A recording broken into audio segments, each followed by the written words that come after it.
Hey, side note, I watched an interview with Randy Mosher and we are saying his name correctly. Oh, nice. What was the interview about? Oh man. It was on a podcast I found on YouTube. I think it was fairly recent. Okay, that's cool. Dude, do you think we can get Randy on our podcast then? No. No.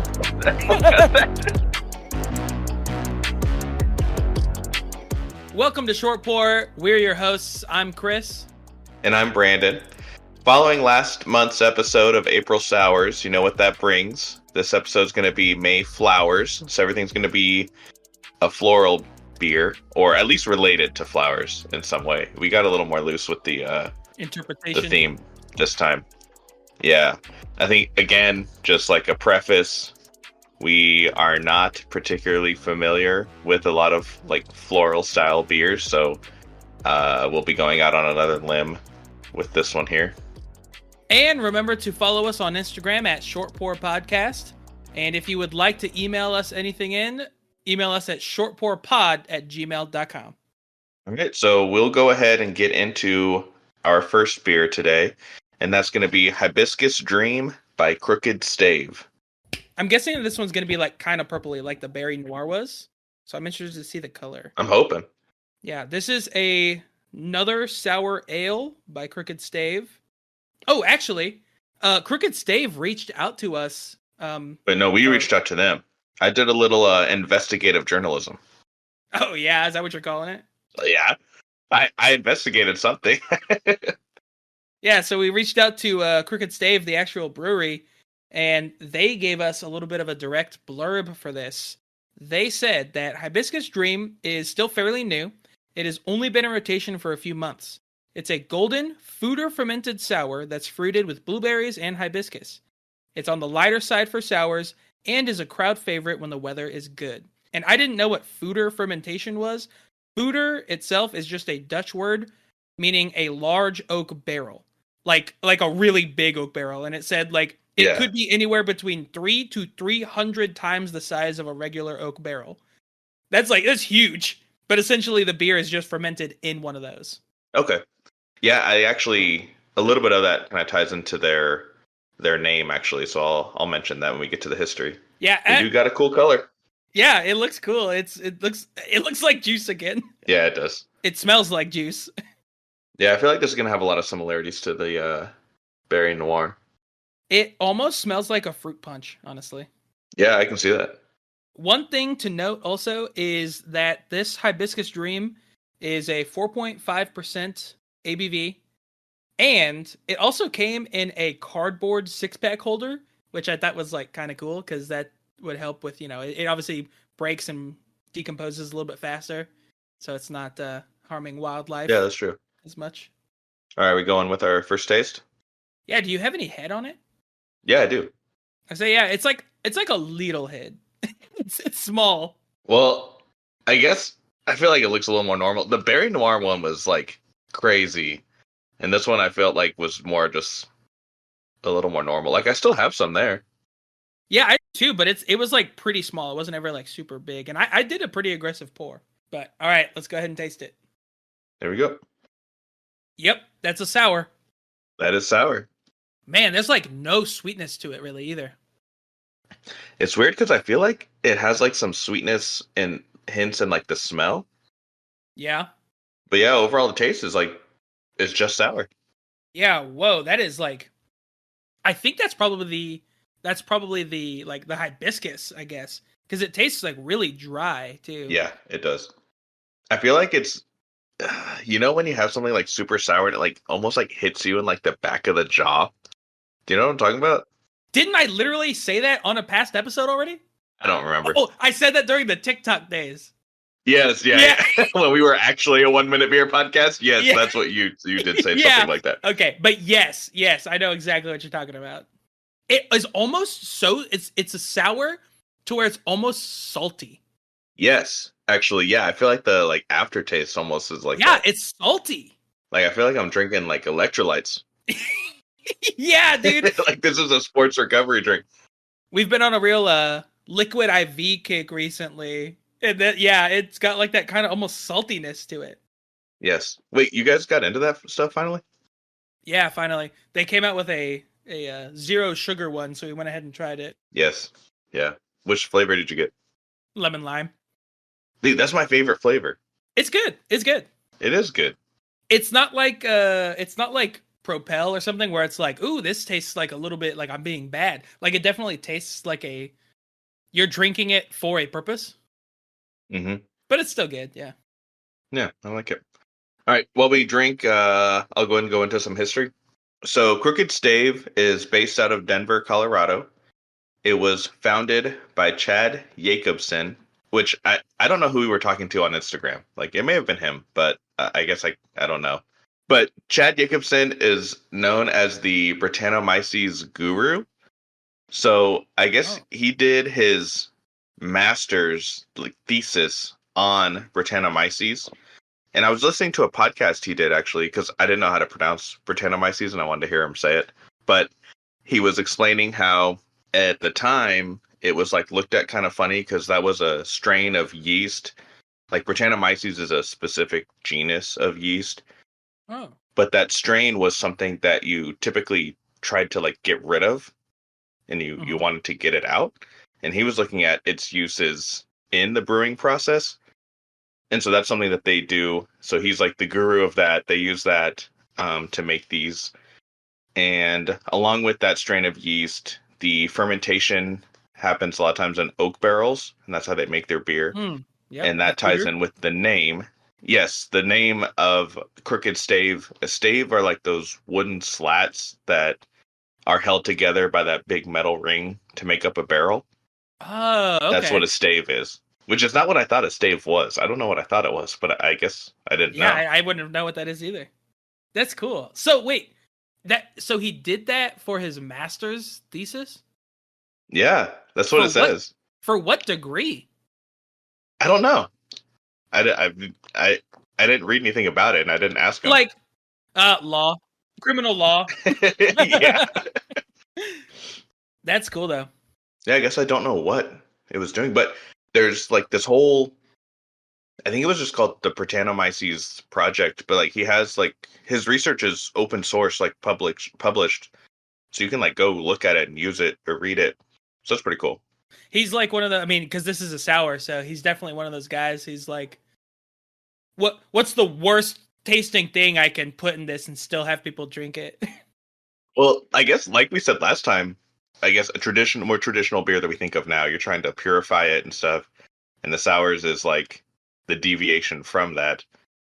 And so, yeah, here he's like, well, what's the like biggest deviation? Like, what do we try to get rid of the most? Let me just use that instead. Yeah, that's sweet. You know, and as I'm like continuing to drink this, like they told us, like they said it's a lighter side for sours. I'm like, yeah, it is pretty light. Like it doesn't really linger. And I don't know about you, but like after I've drank now, my mouth is like salivating, probably because it's like so salty. Mm-hmm. But like every time I take a drink, like afterwards, like once I swallow, like my mouth like salivates. Yeah, I'm having to like make sure I swallow before I talk because I'm like producing too much saliva right now. Yeah, it's like a wild feeling. That's weird. I do also think it's almost like mellowing out. I don't know, maybe I'm just getting like more used to the taste. I think maybe we're getting used to it. It's not like as upfront as it was.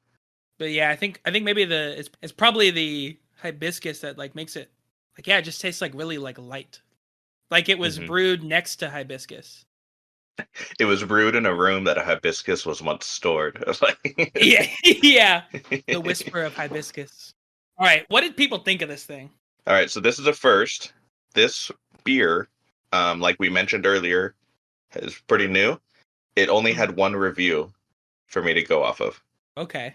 So for this one, we got 3.85. Again, this is just the one. So the only person that uploaded one, this is all we got to go off of. But it says beautiful purple red with minimal white head, which you kind of pointed out earlier that there really wasn't much there. Mm-hmm.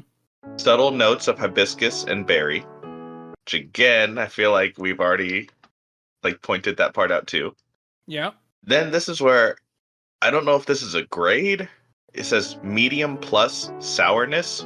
Is that like C plus kind of equivalent. Yeah, like just a little bit more than medium. Yeah, it's a medium with a plus sign. Medium plus. Medium plus, yeah. Slightly overshadows the flavor profile.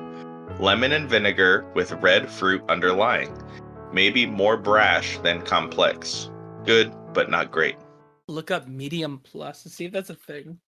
For like rating. It looks like it's a fancy wine room in Seattle. Medium plus? Yeah, it's their yeah. Medium plus, elevated wine and cocktails.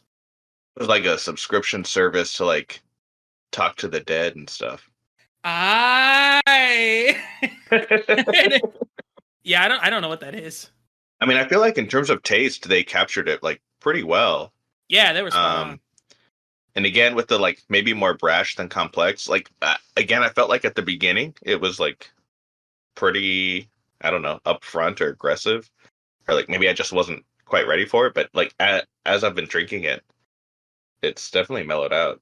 I think we're just getting used to it, but I still, after every drink, it's like super salty to finish, and like, yeah, my mouth just salivates.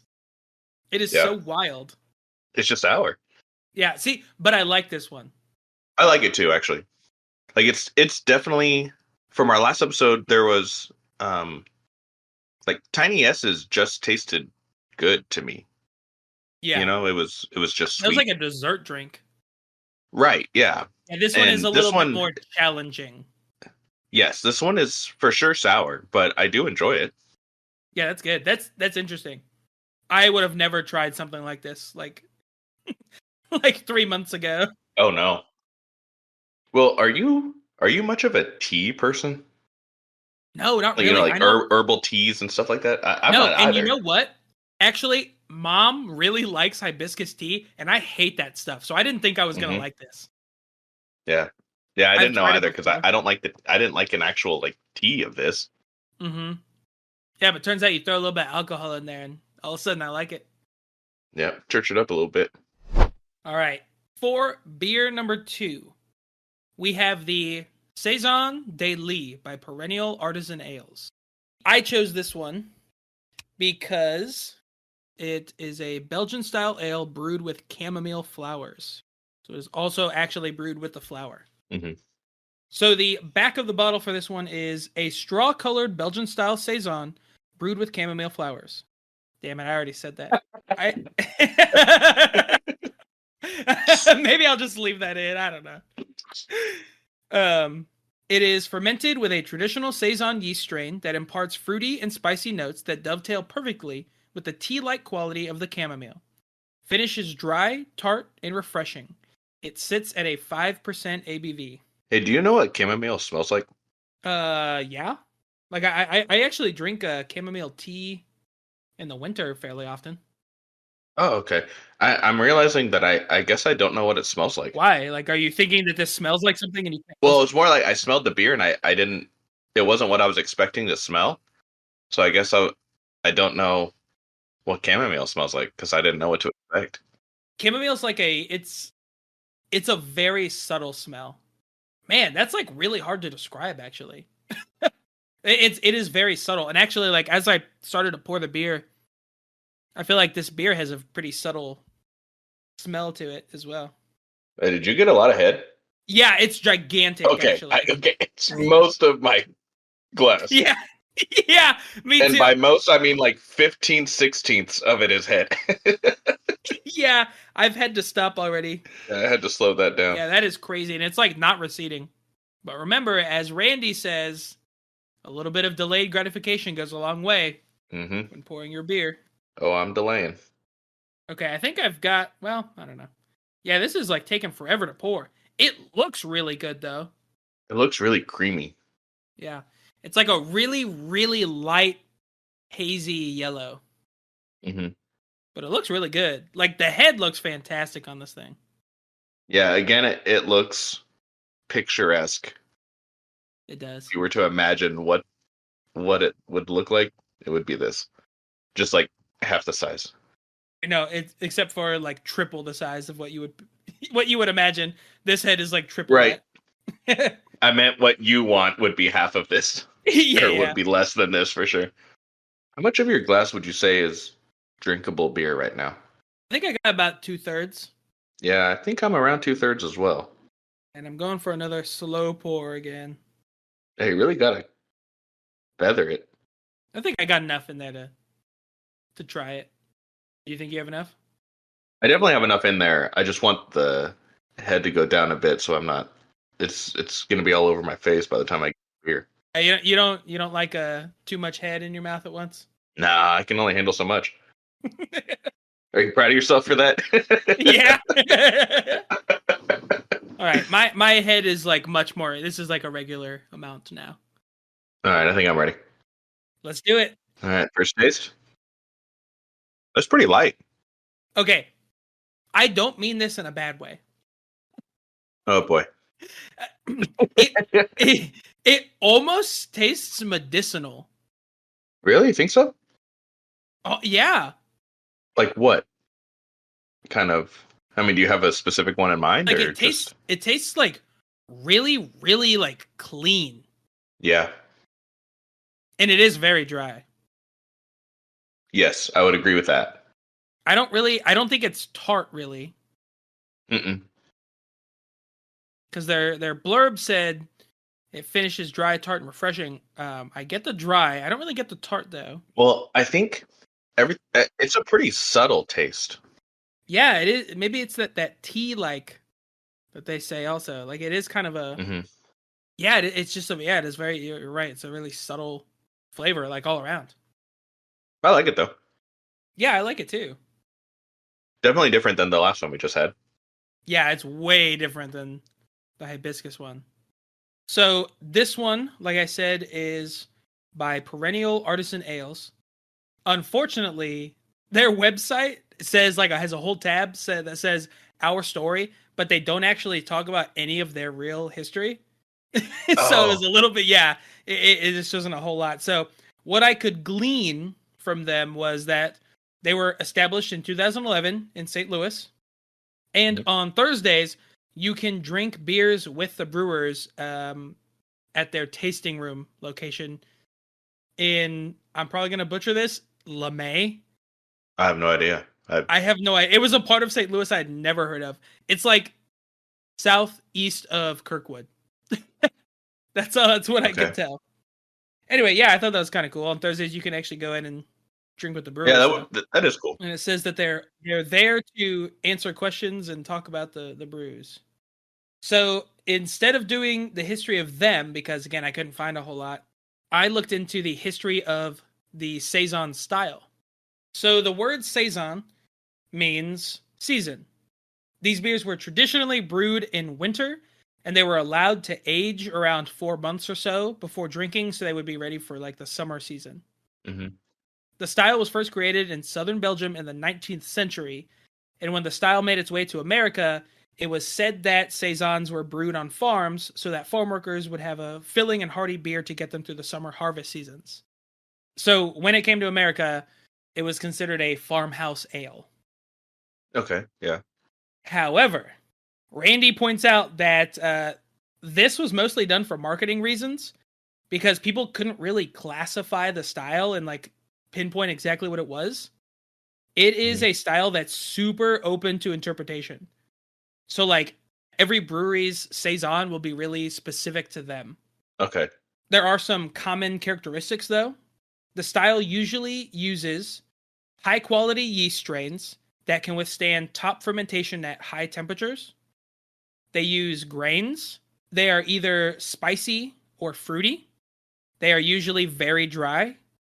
And usually brewers like to use as many local ingredients as possible. So all of those like characteristics combined, it has essentially turned into an actual farmhouse ale because people were told this is a farmhouse ale. So they started using characteristics that made it a farmhouse ale. So it kind of like became that, and that's what the modern Saison is. It was like a self-fulfilling prophecy of the beer. Yeah, essentially, yes. Again, it came to America and it slightly changed, but now that's just the de facto way that people do it. Yeah, I may have only had one other kind of like Saison. before. Yeah, I think I think I've had a couple before, but I know I've definitely had like the East 40 Brewing Company's Yes, Saison. that's the one I was thinking of too. And that one I feel like is different than this one. Right. So, like pretty And I different. don't know how much of that is I don't know. I mean, this is using chamomile. I guess I don't remember what theirs was like flavor profile was featuring. Yeah, I don't know. I really like this now though, actually. Now that I'm like about halfway through. Yeah, I agree. Again, the further I've gotten into this one, the more I've enjoyed the taste of it. I think it is because like the floral aspect is just like really subtle. So that makes the entire beer just like more like delicate of a flavor. So it's not super Right. harsh in one direction. Yeah, I think delicate's probably a good word to describe this one. You want to get into some reviews for this one? Let's hear them. Hopefully there's more than one this time. Yeah, there were plenty on this one. Okay. So you've got a bad 2.85. Big Spew at first pour. What does that Do you mean? know what that means? No, Okay, I don't know. What was that him or the beer? I don't know. I don't know. I wasn't sure on that.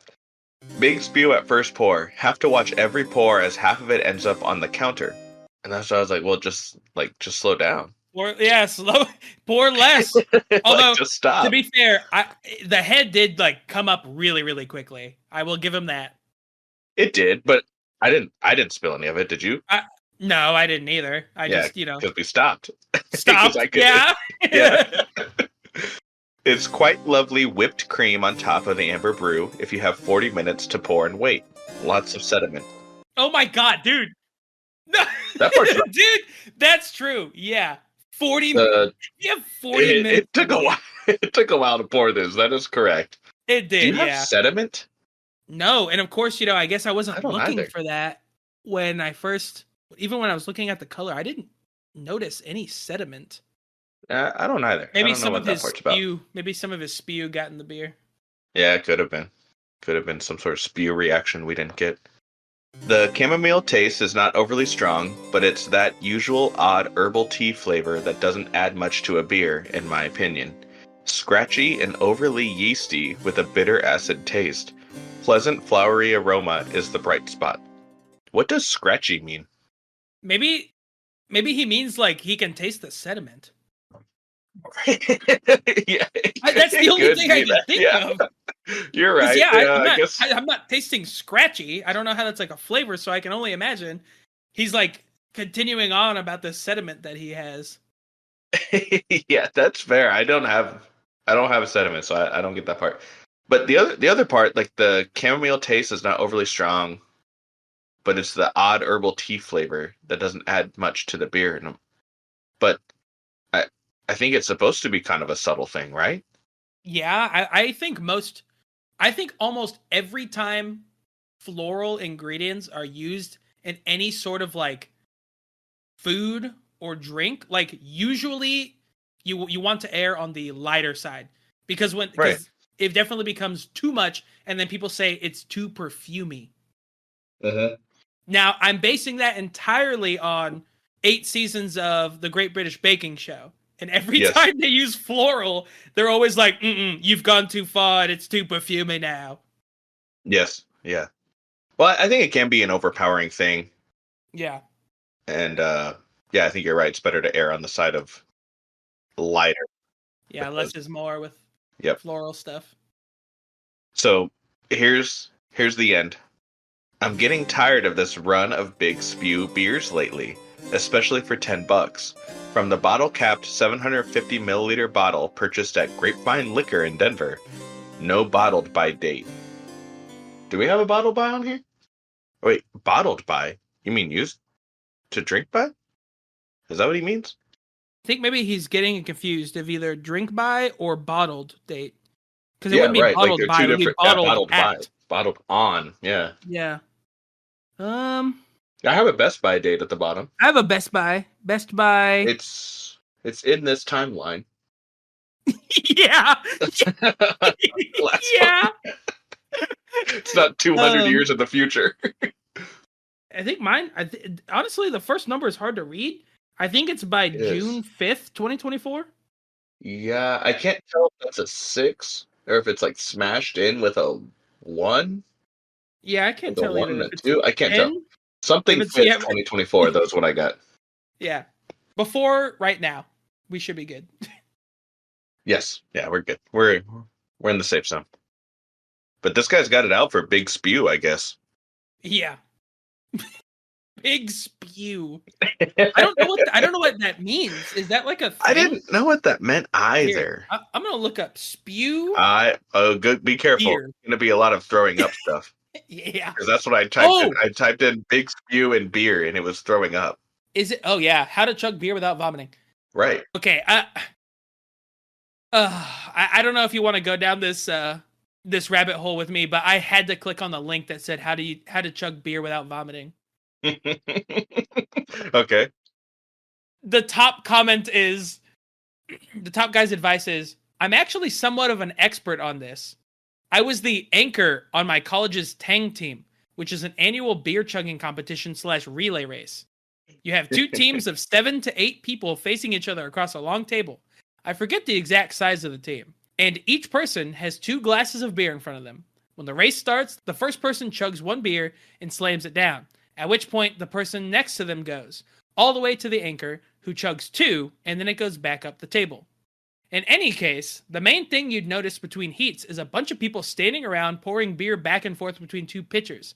That's because the 2 things that tend to encourage the gag / choking reflex most are A, carbonation, and B, cold. And I can attest that it works. So gross as it may sound, the best way to chug beer quickly without having it come right back up is to let it warm up and get a bit flatter. That honestly, I didn't have faith in this guy, but that makes sense. that makes a lot of sense. Yeah, that guy must have been a hell of an anchor. You know what I mean? Yeah. Yeah, that makes sense. But that's hilarious. That's funny. Yeah, that makes sense though. It does make a lot of sense. If that's all you're going for is like I just want to literally chug as fast as possible, Right. and not throw up. Like so, throwing all enjoyment out the window. Yeah, it's not about you. It's for the competition. It's for the team. It's for the love of the game. What was it? Tang? What was it? Yeah, Tang. Tang. Yeah, I'm gonna say beer Tang team. You want to Tang team this beer? Yeah. Yeah, it's apparently like it's a thing. I think it's like, like a underground, like people just kind of play it like beer pong kind of thing, like a game like that. Yeah. Dude, we gotta try it at some point. I at least want to go watch, Yeah. Be a spectator. A day at the races. Yeah. A day at the chugs. All right, we got a good review. They gave it 4.53. Tall pour at the St. Louis airport. $9 ain't bad these days at an airport. I feel like that's just a review of the airport. Yeah. This is a budget airport. Right. First beer from Perennial. Really quite a delicious Saison and funky beer in general. Do you get any funkiness to it? No, I would not say that this beer is funky at all. That guy should have the first one. Yeah. That guy should have the hibiscus one. Yeah, because when I read that, like, obviously I know the reviews before we drink them. And when I read that, I was like, oh man, I'm a little bit nervous I don't know what that means. But I didn't get any funkiness with this. I would venture to say that it's even anti-funky. Yeah. Because it's very subdued. Yes. Well, so he said it was funky in general. And the next line, soft, subtle, super floral from the chamomile without being excessive. Really enjoyed this. Wish it could have been at the brewery.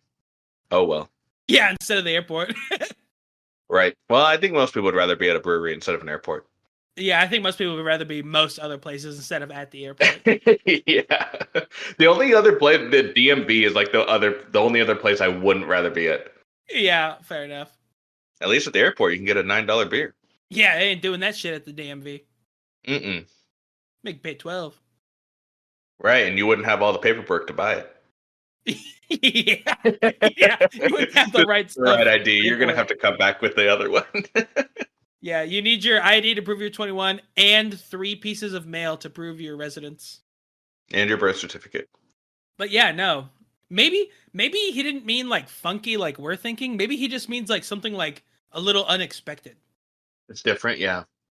Well, and I guess I don't know what that was there. It could have been like Miller Lite, Bud Light, and this. And like, okay, this is totally Yeah, different, you know? a little funkier than your Coors. Right. Well, yeah. Mm, All right. I like that one. Where are you at on this one? I just finished it. Okay. Yeah, I finished mine. I liked it. Yeah, it was I good. liked that one. That's good. It was a good change of pace. All right, yeah, let's go into our last one of the day. The last one of the day is Love Gun by Heavy Riff. Yeah. So you got a back of the bottle on this one?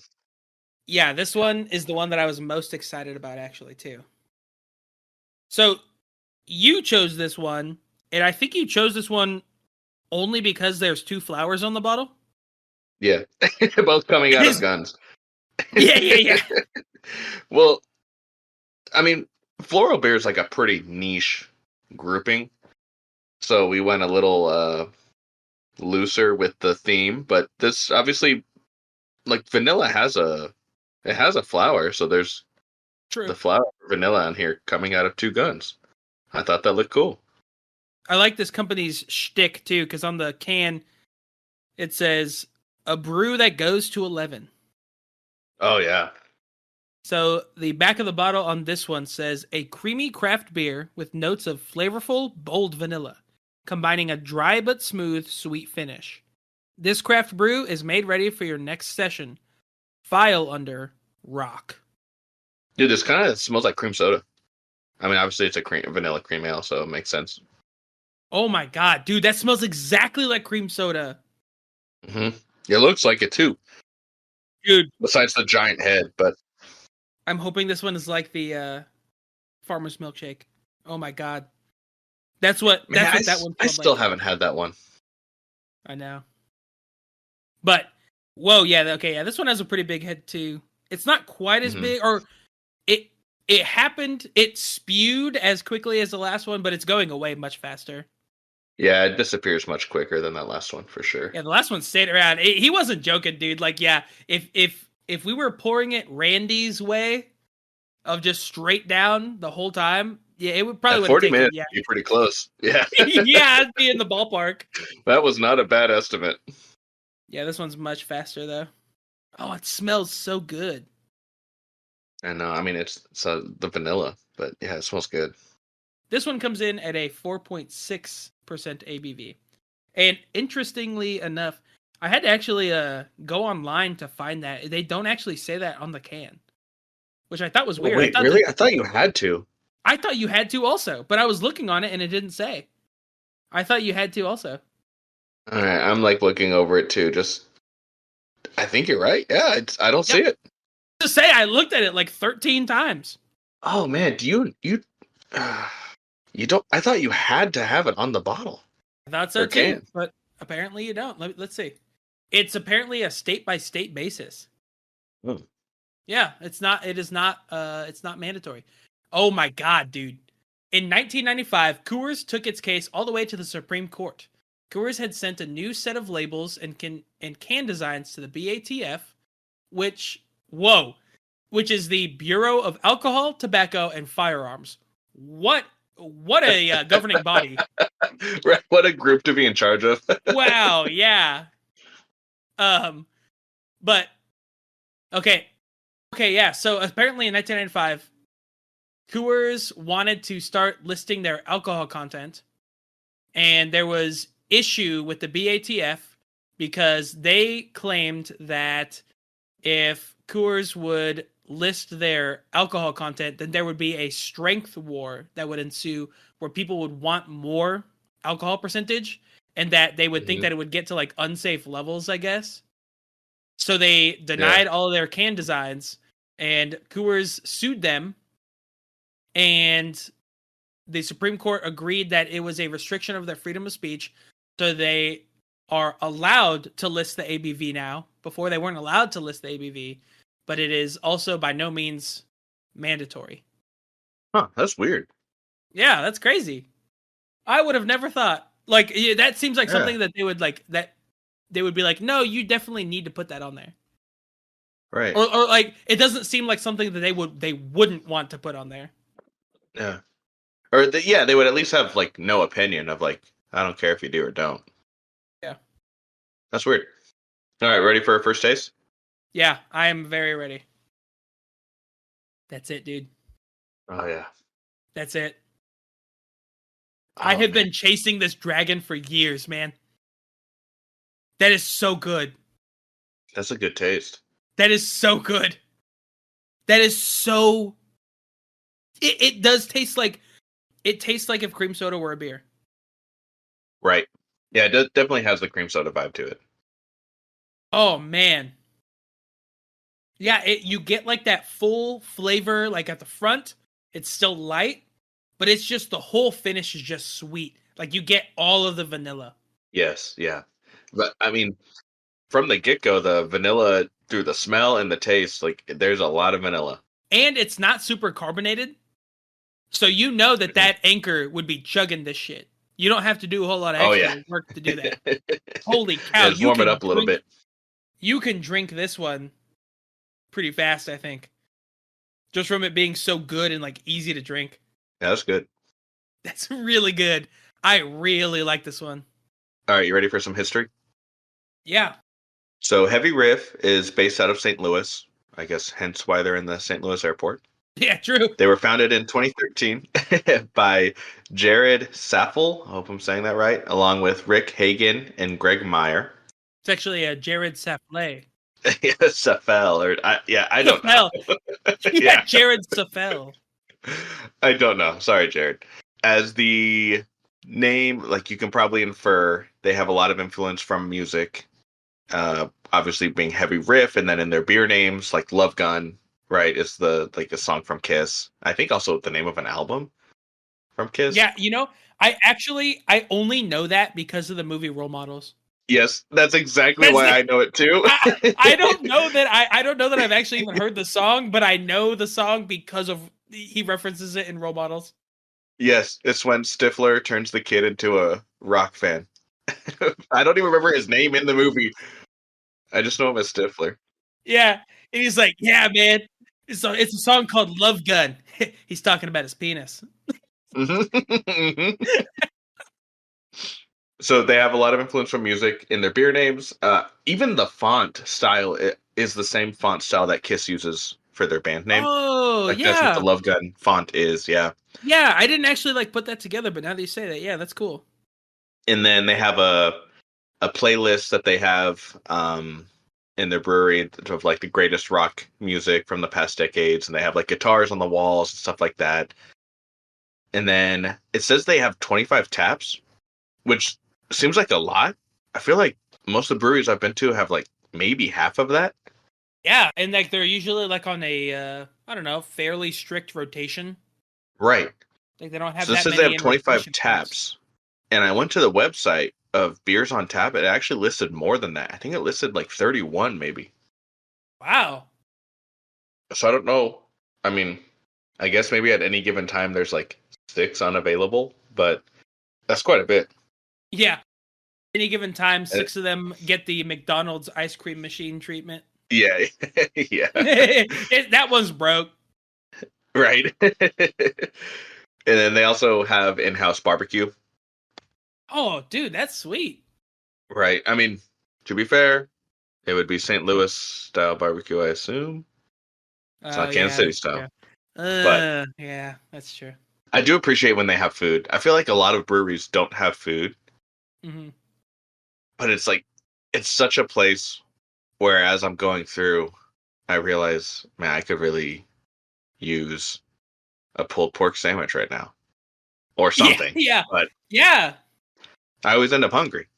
Yeah, that's true. And I feel like if breweries do have food, a lot of times it's like more like appetizers or shareables Right. rather than like, a main meal. Right. That's cool. Or we have peanuts you can eat. Okay. Yeah. Yeah, instead of the peanuts is this beer is making me thirsty. Right. Oh wait, no. That salty Wait, no, one no, was- no, no. No. That doesn't this beer is making me hungry. Yeah, Doesn't make yeah, there we sense to go, say there we go, there we go. thirsty. I'm getting actively thirstier from drinking this beer. Yeah. That's sweet though, dude. That makes me actually want to go to this place. Yeah, because they have pictures online and stuff, and this is definitely a place where I was like, man, Dad would like love this place. What's it called? Is it just called like Heavy Riff, like Heavy tap room or Riff, something? Heavy Riff Brewing or Heavy Riff Brewery. Full menu. Oh, dude, yeah, dude, Dad would love this. They have a smoked Reuben sandwich, which sounds disgusting to me. That sounds disgusting to me, but I know Dad would really like that. Yeah, that man loves a Reuben. What? Oh, okay. Ooh, Jesus Christ! It said smoked tofu. For whatever reason, when I first read that, I thought smoked sushi, and I was like, "What the hell is that?" Hey, would smoked sushi be all right? I mean, I think you could put smoked salmon, right? Yeah. Yeah, that's true. Yeah, no, this would definitely be, I think, a good place to visit. I really appreciate how well everything works together, you know? Mm-hmm. From the name and the namings of the beers and they even call all their beers on tap the set list and just like all the musical influences and like motifs that kind of go together. Like these people really had like a vision and stuck to it. Yes, exactly. They did everything's going to be music/rock related, and it all actually went like that. Sweet. And at least this one, they at least made one hell of a beer. This is so good. This is really good. This is the only one I've ever had from them. I don't think I've had anything else from them before. No, I've never heard of this brewery before this. Are you ready for some reviews? Yeah, I'm interested to see, like, I cannot imagine somebody who doesn't like this. Like, you would just have to really dislike vanilla. Right. So, all right, we'll start out with the bad review. This is, honestly, like a lot of our other ones, there weren't really very many low ratings. Mm-hmm. There weren't a ton of ratings in general. Right. But, so the bad review was a 3.85. And they started off by saying, not bad. I was a little discouraged by the smell at first. I know other reviews are saying the vanilla comes through loud and clear, but honestly, my first thought was fermented underwear. What? I don't know. But that was just on the pour. Fermented underwear, yeah, but fermented underwear is not bad. Keep that in mind. Right. But that was just on the pour. After it settled, the vanilla did indeed come through. It's a hazy yellow, not much head, but still decent pacing. Which I agree, the head went away pretty quickly. It did, yeah. As for the flavor, it is exactly what is advertised on the vanilla. Pleasant mouthfeel with a dry finish. It did leave my tongue and lips feeling kind of numb, though. Kind of like carmex. Does carmex make your lips feel numb? No. What? Also, why is it getting on the tongue? Yeah. They just licking their lip. They put the carmex on, just lick it all off, like right after. Yeah, they put like an excess on, so they have to swallow some of it. It's another wax lip scenario. Yeah. I don't know what that means. I don't feel anything weird. I don't feel anything weird either, other than just the fact that we've like gone through 3 beers rather quickly. Right. Like aside from that, I don't feel. I don't feel anything. No. Yeah. I don't know. I always wonder with these people. Remember that one review where the person said this was sitting in my car for 6 months and didn't have anything else to drink? I was like, oh, no wonder it tasted weird, wasn't man. Sitting in his car, was it? I don't think it was sitting in his car. I think he said it was in his fridge. Okay, all right. You're probably right. It was sitting in my car all summer. Just baking in the sun. Yeah, honestly, I wouldn't advise anybody to even try this, but here I am. Well, either way, it was like clearly very old, and then they complained about it. Yeah, that's true. I mean, for all we know, this guy could be drinking this beer in the hellscape of a St. Louis airport, and we would have no idea, That's true. They could have had their flight delayed, and they're just stuck there. Who knows? But what if this guy put on a shit ton of carmex before he drank this? And he's like, this tastes like carmex. I totally forgot about it. Yeah. Yeah. was like, oh, I forgot I put all that carmex on, and then I bit some of it off. Like, Yeah. Ugh, this beer tastes like man. carmex now. Like Phyllis saying, I don't want to use that microwave to make my popcorn because it smells like popcorn. Yeah. Yeah, maybe that is what happened here. Who knows? All right, we've got a good one. So again, with the goods, like there were plenty of goods, but I had to kind of skip around to find one who actually said a good chunk of things. Other than just like that one car salesman. It's great. It's great. That's right. Yeah, it's great. That's what he said. That's right. Yeah, that's right. He does like the break special or something all the time. Yeah. That's right. Is that the same guy who for a couple of years was like, hey, I had a stroke and my doctor said if I don't calm down, then I'm gonna die. That's Ted Heater, and he's a dealer for people. Yeah. He was in a real pickle. It's this nickel pickle sale. That's what it is. Yeah, that guy. I remember for a couple years. Remember he slowed down. He was like, hey, everybody. My doctor said my heart's really, really hurting right now. Yeah. If I don't calm down, it's going to be real trouble for me. But I got great deals on these cars. That was Ted Heater. I don't know what the hell happened to that guy. I'll be honest, I haven't heard that commercial in a while, though. Uh-oh. Sounds like he didn't slow down enough, man. Yeah. I'll feel bad if he actually did die a couple years ago. I know. We may have to cut that. Ted Heater. You guys just dancing on Ted Heater's grave over here. Like, Ted Heater. Is Ted Heater alive? Is that a search? Like, is that an already established question? Is Ted Heater alive or dead? The official USA Census says. The official USA Census says. That's about right. Yeah. It says, I don't know when this was actually done. There's not a date on it, but it says he is currently living. It says he's 60 years old.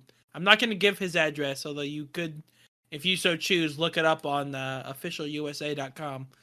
But it says he is currently living at an address, so I'm going to take it that he's kicking still. Yeah, let's hope. Yeah, Lord willing. All right, so what's the good one then?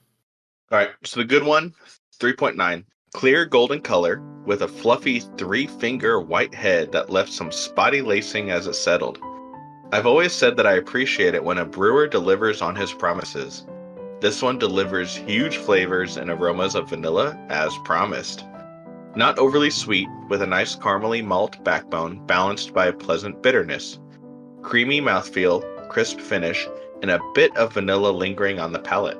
You know what? I will say that he is right. Like it is sweet and it is vanilla, but it is not like it's way too sweet or anything like that. Right. It does still have like that beer taste to it. Like it is still just a little bit bitter. Right. Yeah, it's not cream soda. Like it's not hard cream soda or anything like that. Yeah. It definitely does have some subtleness to some of those flavors.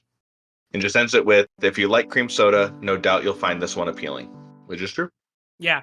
I love cream soda. So, yeah, that's why I definitely like that. Yeah, that's good. Gosh, that is good. That's a good beer. That is good. I am really impressed. Like we have already had some really good beers on the podcast. This one is one that I would definitely say, like, if you are in the area and if you can find this, you need to try this. Yeah, this is good. This is really good. This one and Tiny S's would be ones that I would say you got to try this, because it's probably not something. It's probably not like any other beer that you've had before in a really, really good way. That's true. Like, I liked the Saison, I liked the Hibiscus one, but this one, I am glad that we bought extra because I want to have this one again. Yes, it's good. Does it feel a bit heavy to you? No, I didn't think it was very heavy. Okay, I mean, to be fair, again, I finished it like or 2 other beers. I finished it before you even started the first review. Wow, you downed that. Yeah, I really, really like this. The whole can? So like, and I didn't It think, was a tall boy. yeah, and it was a tall boy, yeah. And I don't Jeez. think that it was like super heavy. Like I was able to just keep going on it. Like I didn't think that it was super heavy. Did you think that it was heavier? I put on a lot of carmex before I started drinking it. Yeah. Now my mouth feels weird. My mouth went numb. What a weird comparison. Yeah, that is. It was a very specific thing too. Yes, it was. Woo! Well, after dude, I went through those beers really quickly. Yes, you did. Especially that last one. We drank those. Yeah, we drank those really quickly, and I think that's a perfect time to end it there. So for next month, we are actually having a slightly different kind of episode. Yeah, so I'm going to be going to New York City. I'm going to work my way around a few breweries there, along with the other touristy things we decided to do. But I thought it would be kind of fun for me to try some beers there, pick out some ones I like, and bring them back for you to try so we can kind of go through them that way. Yeah, that sounds great to me. That sounds awesome. So be sure to listen for next month if you are interested in that. And in the meantime, if you could, please subscribe or rate or review. All of that will help us out and kind of getting our name out there. And don't forget to follow us on Instagram at Short Pour Podcast. And if you have any questions, suggestions, or anything to make the show better, please email us at shortpourpod@gmail.com. Hey, and if you are aware of any breweries in New York City that you really enjoyed, please go ahead and let us know that now, and I can maybe stop there while I'm in town. And until next time, whether you pour short Or pour long. always finish.